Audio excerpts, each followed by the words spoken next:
Am I the asshole for fake sleeping all night to see if my wife is lying? The past couple of months, my wife has been complaining about our cats. She's been claiming that the cats wake her up constantly and that she's frustrated every night that she has to get up and open the door for the cats. Or the cats keep making noises, or the cats keep jumping on her. It got me to the point where she started saying she wants me to get rid of them. I've told her I've never seen or heard any of this, but she claims I sleep through it all. She kept telling me that she was getting less and less sleep and kept acting aggressive, blaming lack of sleep from the cats and that if I didn't get rid of them, she'd leave me. I legitimately started considering giving the cats to my sister until I noticed something. One morning, she claimed she had gotten up multiple times throughout the night to help the cats. She listed a bunch of times. I thought it was weird because I had been up until 4 a.m. and she claimed that she got up at 1 a.m. to open the door for them and a few times around 3 a.m. because they were meowing and jumping on her. I was in the bedroom the entire time while she slept, and I know none of this happened. Things weren't adding up, so I decided to run a test. I waited until she said she was going to bed, then I let the cats out of our bedroom. I lowered my phone brightness and faked going to sleep. I just laid there in my bed for the entire night bored, but I definitely did not fall asleep. I made sure to make timestamps every 30 minutes on my phone through Discord just to be sure. I marked down every noise my cats made. One cat had jumped down from something and made a little noise around 3:18 a.m. and one ate food relatively quietly by the bedroom door at 4:57 a.m. Other than that, nothing happened. Sure enough, my wife slept from 11 p.m. until 9 a.m. and that morning she claimed she had woken up at least 7 times to open doors from the cat noises and cats jumping on her. At this point, I was pissed because she was clearly lying to me. I was exhausted and fed up with the lies, so I bluntly called her out on it. I told her, "That's funny. I stayed up all night to monitor the cats and they weren't even in the room at all last night. I have timestamps and everything, so you've been lying to me and trying to convince me to get rid of my cats? Why?" She just sat there quietly shaking and looking pissed, then got up and left without answering. She came back hours later and ignored me whenever I talked, and when I asked her how I'm the bad guy in the situation, she finally said that I was treating her like a child by lying about sleeping and staying up all night just to see if she was lying or not. And that making timestamps and everything as if I was the investigator was going too far and makes me an obsessive asshole. I did it because she was threatening to make me get rid of the cats or she'd leave me, and her claims didn't add up. So am I the obsessive asshole here?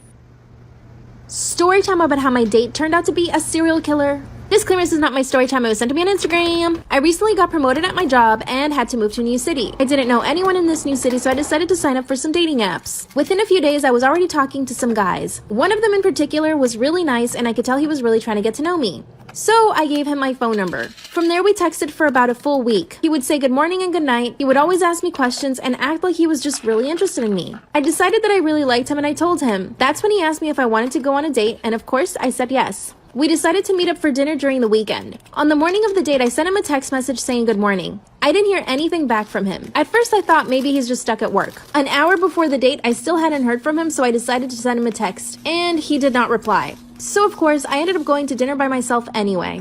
But when I got home, I had a message from him apologizing for standing me up. When I asked him what happened, he told me that he got stuck at work. And I decided to believe him. I had no reason not to trust him. I decided to give him a second chance when he asked me out again. The following weekend, we decided to have a picnic. But same thing, a few hours before the date, I still hadn't heard from him. That's when I sent him a message asking him if he was going to show up or not. And I didn't hear anything from him for a few hours. Finally, he messaged me once again saying that he got stuck at work. He begged me for another chance, and I said yes. A few days later on the news, I saw that 2 women had disappeared after going on a date with some guy. And both of the women had disappeared in the area that I lived in. When I told my parents about it, they urged me not to go on any dates. So I decided to me good night. As we're walking out of the restaurant, he stops me and tries to kiss me. Of course, I turned my face away. Then he said, "Ah, you're a fighter, aren't ya?" He then got in his car and simply drove away without saying a word. The following day on the news, I hear about another missing woman. Part 3 is up. Part 2 of how my date turned out to be a serial unaliver. Disclaimers is not my story time. It was sent to me on Instagram. If you haven't seen part 2, go watch it. The following day, I hear that another woman is missing. This is when they showed a description of the man they think kidnapped the women, and it looked exactly like my date. They even mentioned the dating app that he used, which is the same one we met on. So I decided that after work, I would go to the police myself. I spoke to the detective and gave him all the information. His name, his social media, his dating profile, and I even told him about how he behaved on the first date. Later on that night, I got home and blocked him from everything. 2 days later, the police show up to my job and told me that they caught him. And when they went to search his lake house, they found the missing women. Apparently, he would lure women to his lake house and keep them there for days, eventually unaliving them. The police told me that if I hadn't followed my instincts, I might have ended up like they did. He's now in maximum prison, and somehow he managed to send me a letter. I burnt it as soon as I got it. Apparently, he still wants to talk to me. Never trust someone you meet online. Story time of why it's never good to be in a best friend group of 3. So a little background information. I was in 4th grade and I was 9 years old, about to turn 10. Now I know you're thinking, that's really young. Well, sis, I was just smart enough to see the red flags early on, unlike half of you who probably didn't see them. Anyway, so I had 2 friends. We're gonna call the one Becky and the one Mia. Now let me tell you a little bit about Becky. Becky was kind of a bitch. Now anytime that she saw Mia and I having our own conversation, she would pretty much bully us. And she would have 2 of her other friends tag along and do it also, Brooklyn and Riley. So the one day we're walking to PE and Mia and I are having a conversation. And in our gym class, you had to line up in groups of 3. So it would go Mia, Becky, and then me. Well, because I wanted to finish my conversation with Mia, I decided to sit in Becky's spot. So we're sitting down and then Becky marches over to where we're sitting and just stands there and stares at us. Then she walks away and goes and sits with her other friends. And at the end of gym class, she comes back over to us. Like for part 2. Part 2 about why it's never good to be in a best friend group of 3. Like I said, Brittany hated it whenever Mia and I would have our own conversation. And I sat in Becky's spot in gym class, and then she got mad at us because I wanted to finish my conversation with Mia. So she goes over with her other friends that literally bully Mia and I. So at the end of gym class, she walks up to both of us with Brooklyn, and she literally is just standing there.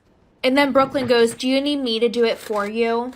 Me and I look at each other like, what the fuck is going on? And then Brittany's like, "No, I just wanted to tell you guys that I don't want to be friends with you anymore." She was like, "You guys are just so fake. Like, you never include me in anything." Which was completely not true, but we were like, whatever. So then the next day at school, Brittany comes up to Mia and I, and she's like, "Hey guys." Like, this bitch was bipolar as fuck. And we're like, "We thought you didn't want to be friends with us anymore." And she was like, "No, I just meant I didn't want to be best friends." Am I the asshole for giving my soon-to-be ex-husband an ultimatum in regards to custody? Look, I know the title already sounds bad, but hear me out. A little background. Me, 32 female, and my husband, 32 male, are currently separated and currently work in different cities. He's in New York and I'm in Massachusetts. We have 2 kids together, an 8-year-old boy and 5-year-old girl. Some of my family has a mild to extreme allergy to cannabis. Both of my kids are allergic, but my son's is anaphylactic severe, medically tested. My husband and his new girlfriend are staying together because she lost her job and apartment. I am pregnant. It happened pre-separation and I found out after. So what happened is that my husband has a new girlfriend, 28-year-old female, and she's a long-time stoner. He has explained our kids' allergies to her and how she can't smoke when the kids are with him. After arguing, she decided that when the kids are with him, she'll stick to edibles, so it's less likely they'll breathe it in. The only thing is, she believes that we are making up their weed allergy. She's extremely convinced that I'm anti-weed and I'm trying to convince my kids that they are allergic so that they never try it. A couple of weeks back, the kids were at his house and he was at work, so his girlfriend was watching them. She decided to play nurse with my son and let out her edibles, letting him believe it was candy. You can assume what happened. My son is fine thanks to 911. I get a call from the hospital and get my ass on the first flight I can find. I get to the hospital and immediately blow up at my husband, who is very clearly upset. After the fight, I basically tell him that unless he breaks up with his girlfriend, I'm fighting for full custody. Some friends and family are telling me I'm the asshole for threatening to take our kids away from him when the incident wasn't his direct fault. Also, the girl is telling everyone that she didn't mean to leave the edibles out and it's not her fault that my son ate them. So, am I the asshole for fighting for full custody? Story time about the girl who tried to talk me into doing the nasty with her dad. Literally. So a little background information. 2 months before this whole situation, I had met her through one of my friends at a party. She was really funny, really nice. We're gonna call this girl Jessie. So when my friend and I left the party, I had asked her about Jessie, and she was like, "Oh, I wouldn't really hang around her. She's just like a really weird person." Now, I didn't really take my friend's word for it, mainly because in the past, my friend has gotten really jealous whenever I've started hanging out with other people. So I decided to find out for myself, which now I realize that was probably not one of my best ideas. So a few weeks later, we hung out with her again, and I got her number that night. Her and I started hanging out a lot. And her and I were both seniors in high school. Well, when I would go over to her house, her dad would be super weird around me. He would just be very overly nice and touchy with me. And her mom and her dad were divorced. Well, the one night I'm sitting in Jessie's room and she comes upstairs and she's like, "OMG, I have to tell you what my dad said." Like for part 2 about the girl who tried to talk me into doing the nasty with her dad. Literally. Like I said, she comes upstairs to her bedroom and she's like, "OMG, I have to tell you what my dad just said about you." And she would literally do this all the time. She would be like, "Oh, my dad just said that you're so pretty," or "My dad just said that if you were his age, he would totally date you." And just like super weird things like that. Well, I was like, "Oh, like what did he say?" And she was like, "OMG, I feel so weird telling you, like, I really don't want to tell you. She was like, I feel like you'll think he's weird. Low key, she didn't know that I already thought that he was weird. But I was like, oh, okay. She was like, okay, fine, I'll just tell you. My dad said that he would totally fuck you. And I was like, oh, that's really gross. Like, he's really fucking weird for that. And she was like, no, you should totally do it. And I was like, no, I'm good. Like, that does not make me feel comfortable. And she was like, dude, you don't understand. He'll pay you. And her dad was super rich, like he owned 4 of his own companies and everything. But still, that was not enough to bribe me to do it with this man. So I grabbed my stuff and I am like about to walk out of her room. And she's like, wait, no, don't go. Like I was just joking. And I was like, no, I'm still gonna leave. And she was like, no, please, please, please don't. Like, how are you gonna get home? I'm not driving you. So I start walking down the stairs and I stop and look into the living room and I see her dad laying naked on the couch, just watching the stairs. It's like he was literally waiting for me to come down here to do the nasty with him. So I start running out the door and her dad chases me and he's like, hey, like, where are you going? What's wrong? And I'm like covering my eyes. I turn around and I'm like, you're what's fucking wrong. You're so fucking gross. After that, she texted me begging me not to tell anybody and I don't really see her anymore except for when we go to parties and she just happens to be there. Update, my wife has been Baker acted. She did not hurt herself, just said something concerning in public. I got a call from the hospital this morning asking me to head over to some family therapy. Apparently, she finally wanted to talk. I'll be honest, I'm pretty pissed at the reason why she's been so hateful towards my cats. It's absolutely insane. It's nothing that anyone has suggested. She's not cheating, she's not sick physically or mentally, she's not bored of the relationship or looking for an out. According to her, one of the cats stepped on her laptop and ruined a story she was writing. She's hated both cats ever since. I mean, that sucks, but it's not worth trying to emotionally blackmail me into getting rid of them. I asked her why she didn't just tell me the truth and why she'd been lying and refused to talk about it when I asked. Her answer was, because you wouldn't have gotten rid of them otherwise, and explained that when she saw I wasn't willing to abandon them for her, she took offense and made it a goal to have me pick her over them. Sickening. Don't know why she actually admitted to it all. The woman with us asked me how I felt about all of it, and I just told the truth. I told her it was a nice run, but I'm probably going to want a divorce. I was asked why, and I told them. I see a new hateful, malicious side of her that I want nothing to do with. She was so set on getting rid of the cats over a fan fiction being ruined that she manipulated her husband. My wife started shouting at me that I betrayed her and that I'm a scum for choosing animals over her. At least cats don't give ultimatums like she gave. It sucks that she's been Baker acted and all, I guess, but it's for the best right now. She'll have time to process it in a safe environment and hopefully come to terms with it. Bad husband, I know. I'm almost sure I'm going for divorce. I'm very worried about having her in the same house as my cats. I want my cats safe and I don't want to worry about them being harmed or disappearing. Screw that. I guess I'll do what almost all of you suggested. Keep the cats, rehome the wife. Not how I wanted it to end, but life isn't always nice.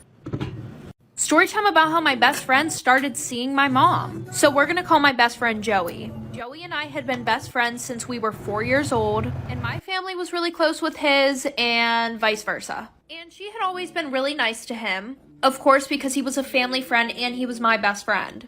Well, one day I thought that she liked him a little bit more than she liked me. She would always ask the weirdest questions. Like, oh, is Joey single? Or what's Joey's sexuality?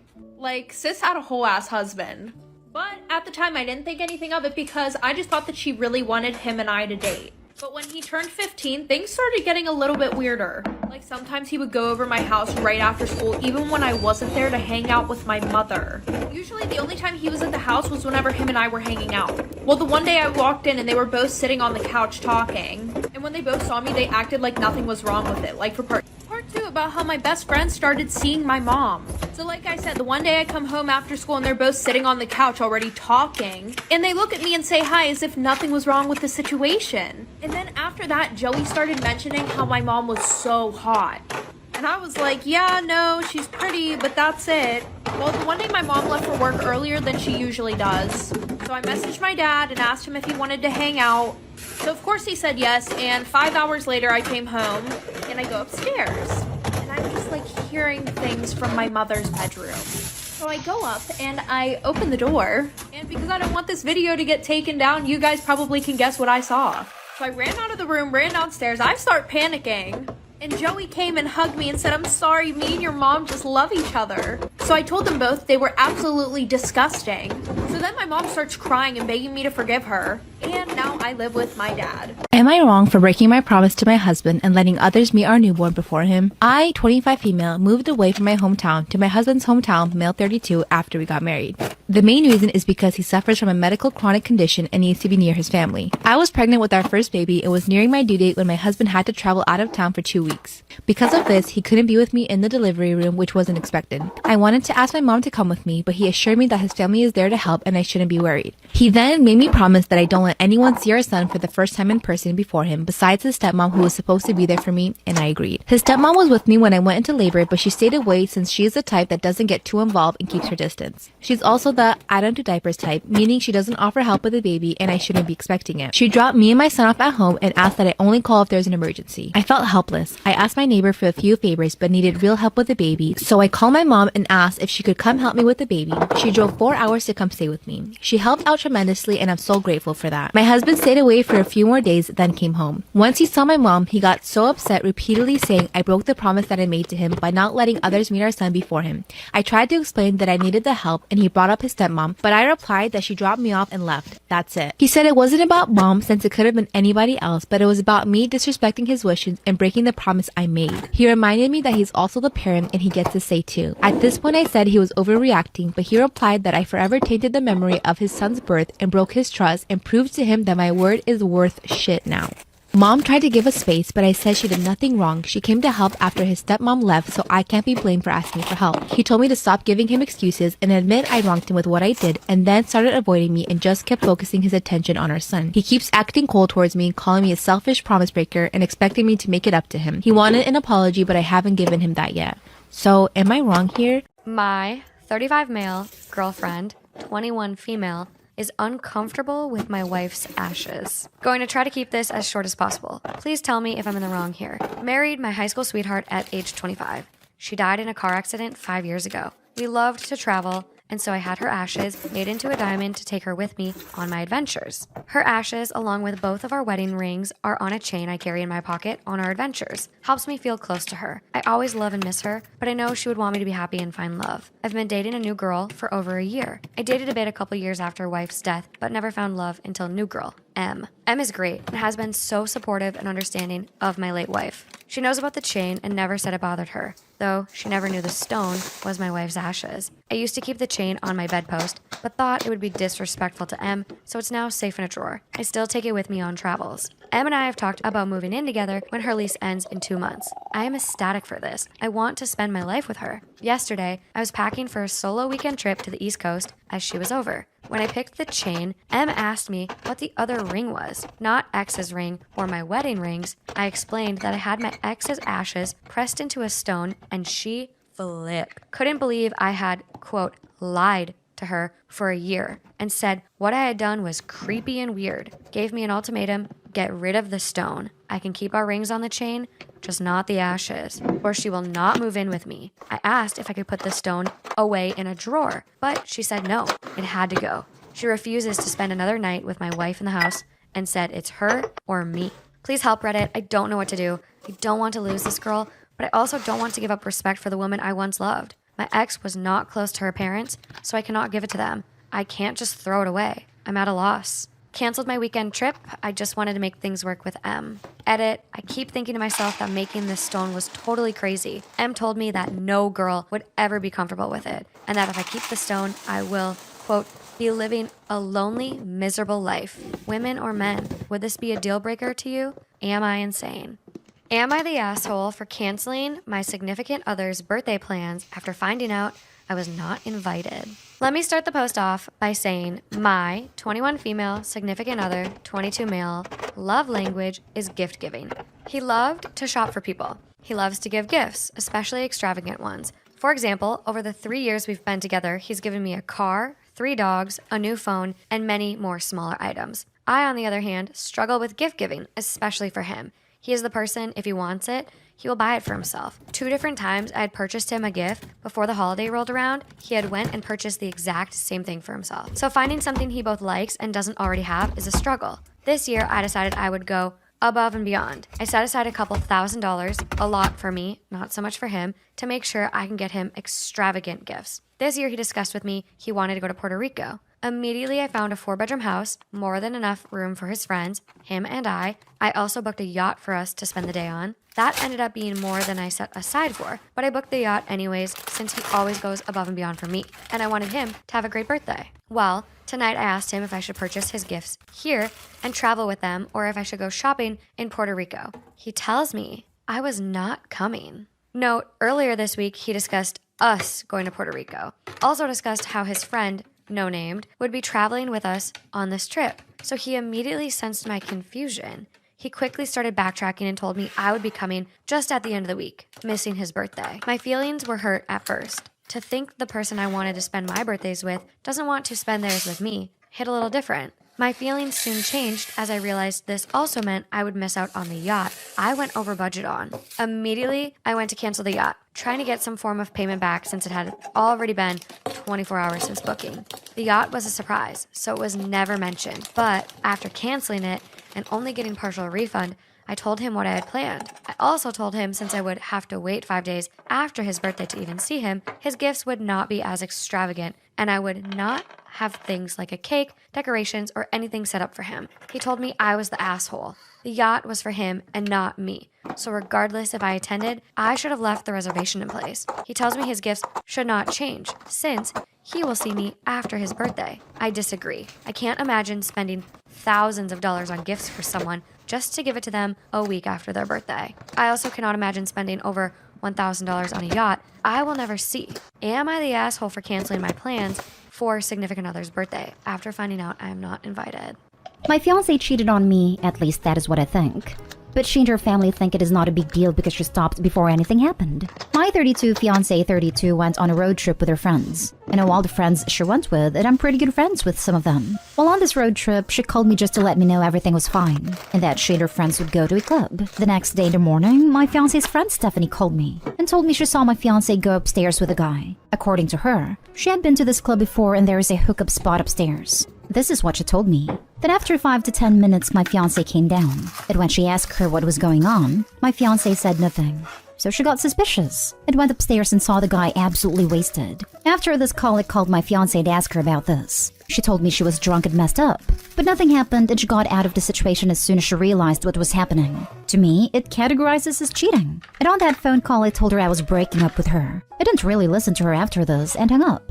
The same day but later, her family came over because my fiancé called them and explained her side of the story to them. They acknowledged that what she did was messed up. But since she stopped, this is salvageable and I should not throw away 10 years like that. The only reason I'm thinking about it is that they were genuinely comforting, aware, and not at all intimidating.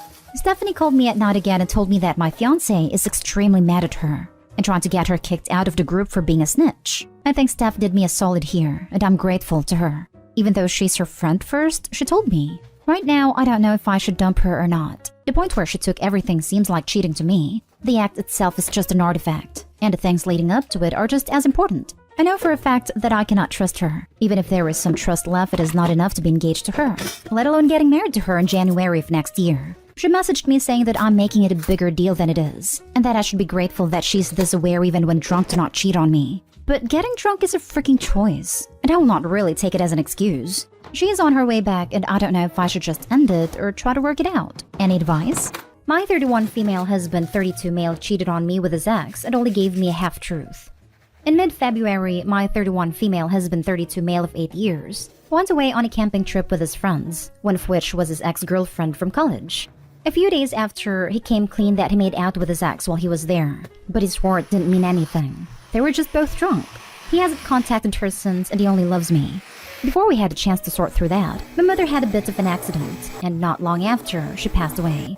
Anyways, about 7 months after my mom's death, so October, he actually ran to his ex while I was grocery shopping and asked me if we could talk maybe over coffee. I wanted to decline, but she was pretty insistent. She was basically in tears, apologized for sleeping with him, and explained that it didn't mean anything. That she had no idea we were still together because they hadn't kept in contact until that trip, and said feels even worse it happened so close to my mother's passing. So I then find out he lied on 2 fronts, so I confront him again.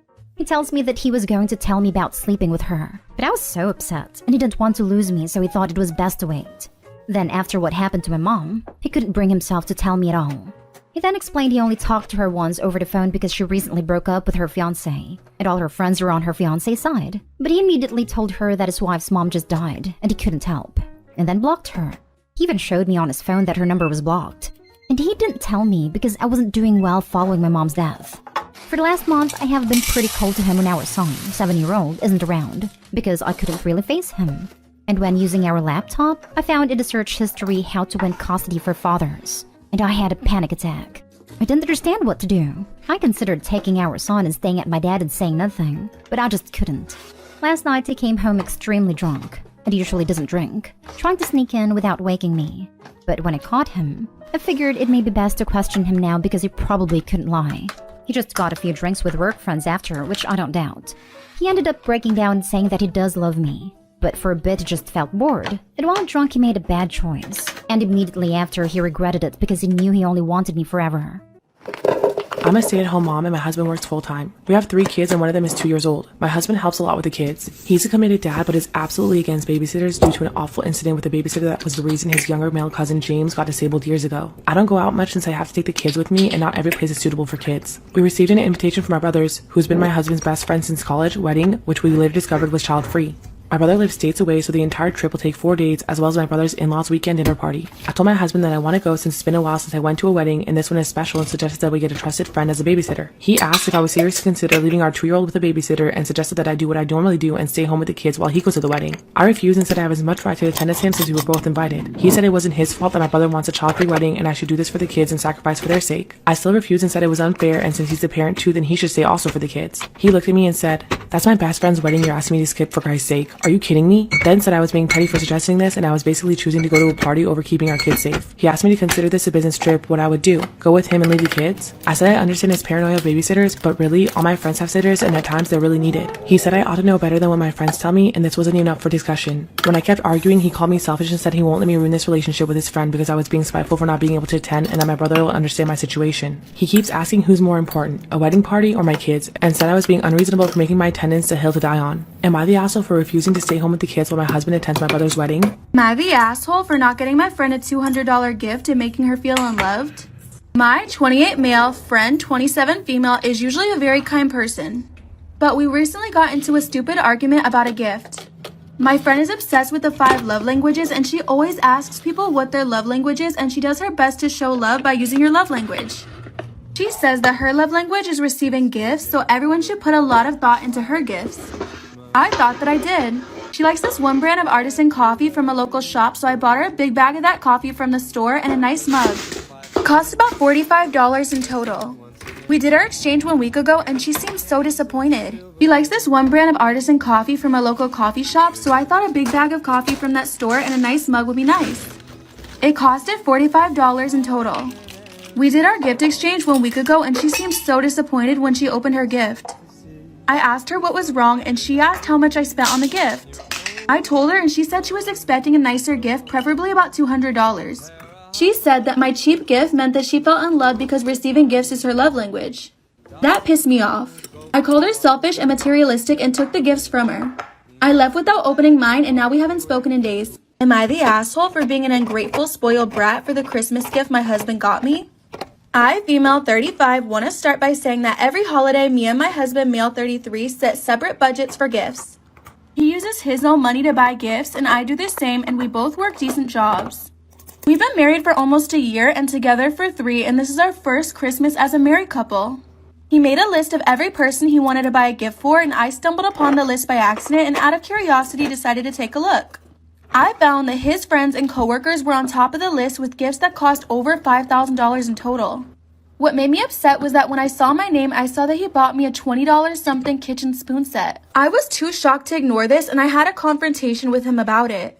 He argued that A, it's his money and he's the one paying, so I should not control that. And B, his coworkers and friends are important to him and he's known them for ages. And then C, he said a gift should be appreciated no matter what it costed.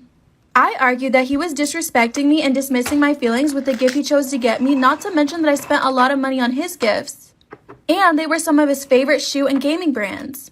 He got upset and said I was being ungrateful and a spoiled brat and urged me to get rid of this attitude and accept what I'm getting. Am I the asshole? I'm literally so mad right now. Like, my dad has really done it today. He has reached a new level. So basically, my parents are divorced. And because they're divorced, every weekend I go to a different parent's house. So, like, one weekend I'll be at my dad's house. Next weekend I'll be at my mom's house. And this weekend, I'm at my mom's house. And when I'm at my mom's house, it is literally just for Friday, Saturday, Sunday. The weekend, I'm at her house, okay? So that is 3 days, 1, 2, 3, that my dad has to take care of the dog. 3 days, that is it. 3 days every 2 weeks, my dad needs to stay home and take care of the dog. Well, he doesn't like to do that. Every time I'm at my mom's house, which is 45 minutes away from my dad's house, he will call me Friday, Saturday, and Sunday, telling me to come home, take care of the dog. So I did that for a few months. Would drive 45 minutes to my dad's house, take care of the dog, and then come back to my mom's. That went on for like 3 months, and eventually my mom was like tired of it. She was like, no. She called my dad, and she was like, nope, our daughter is not driving 45 minutes to take care of the dog. Not gonna happen. So then my dad stopped asking me to do it. Cool, bada bing, bada boom. I finally get to like sleep in and stay at my mom's house on the weekend. Well, this morning, I slept until 2 p.m. I was really tired, and I wake up to like 30 missed calls from my dad. I'm like, great, I already know what this is. I call him back, and the first thing he said is, are you ever gonna come home, Kayla? And I'm like, yeah, I'll be home at 11 o'clock. I'll be home on curfew because it's my mom's weekend. You know what I mean? Like, I'll be home on curfew. And he's like, yeah, well, your dog, he needs somebody to take him 45 minutes because God.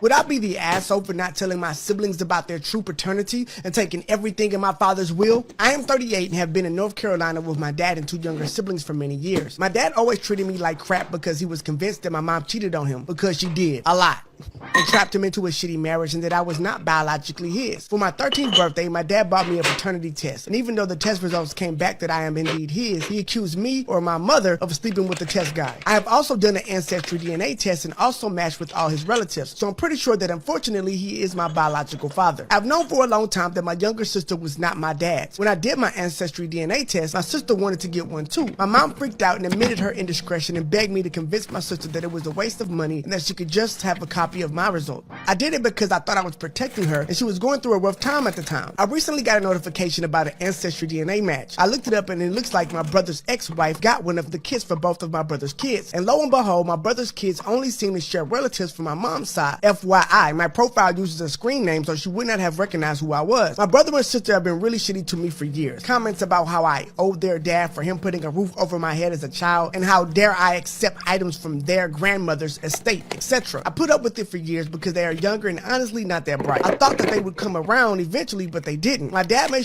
sure in a drunken fight with my mother to give me a copy of his will. I still have it. So I know that he put a stipulation.